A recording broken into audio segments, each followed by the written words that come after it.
Right now at 3, President Donald Trump celebrated the first year of his second term at the podium today in a lengthy news conference you saw live right here on NBC4. Good afternoon, everyone. Thank you for joining us. I'm Annabelle Sedano.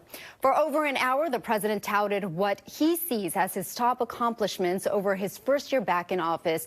NBC4's Conan Nolan joins us live in the newsroom. Conan, you watched the president's speech. He touched on a number of topics there.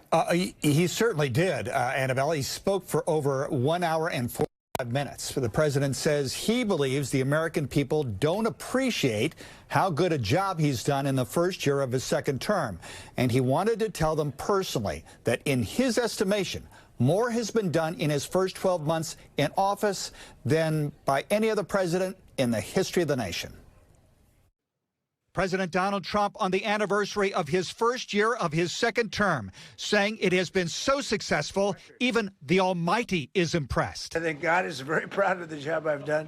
But President Trump, for the first time, appeared to acknowledge the discontent reflected in polling of the American people. An Economist YouGov survey today indicates a large majority of Americans believe the nation is on the wrong track. I think we've done a much better job than we're able to promote. We're not promoting. The president showed page after page of what he said were illegal immigrants who've been accused or convicted of serious felonies who are now out of the country. But even here, for the first time, Mr. Trump appeared to soften his total and complete defense of immigration and customs enforcement.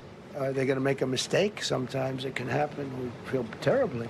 Lamenting the death of 37-year-old Renee Good by ICE officers in Minneapolis, making the point that the dead woman's father was a supporter. Her father was a tremendous, and parents were tremendous Trump fans. I hope he still feels that way. I don't know. It's hard. The president is headed to Davos, Switzerland tomorrow for the World Economic Forum. Top of the agenda, his threatened tariffs against European allies, members of the NATO Security Alliance, who've opposed his efforts to annex Greenland. How far are you willing to go to acquire Greenland? You'll find out. Already in Davos, the governor of California, who excoriated heads of state for not standing up to the American president. I mean, handing out crowns and this is pathetic. Nobel Prizes, they are being given away. I mean, it's just pathetic. Everybody's talking behind his back. They're laughing at him. Meanwhile, they're sucking up to him. It's embarrassing. California, which is a disaster state. If he ever ran the country, this country would be Venezuela. Mr. Trump arguing that from immigration to the economy to international relations, the U.S. has never been in a better position. We took a country that was dead, and it's the hottest country in the world right now. The president spoke of Governor Newsom several times during that very long news conference, saying at one point they used to be friends during his first term in office, and that something just had happened. I'm Conan Nolan, NBC4 News.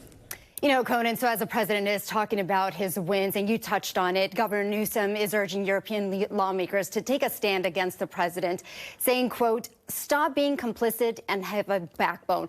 What impact could that have, or, of course, the optics of that comment, to other world leaders there? Well, it's interesting. The president was asked, you may run into Gavin Newsom at Davos. What will you talk to him about? And that's when he said, well, we used to be friends. I think in Davos, and the European leaders, certainly the European press, is looking for a counterpoint in terms of President Trump, and that's what Gavin Newsom is there to do. Now, the governor said that there was an announcement that more EVs, electric vehicles, have been sold and bought in California than any other region in the world.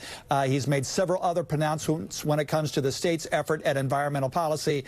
But it's clear that one of the jobs he sees himself in this international conference is to be the counterpoint to President Trump. And there's a lot of people in Europe who want to hear what he has to say. All right. Conan Nolan, as always, thank you so much. My pleasure.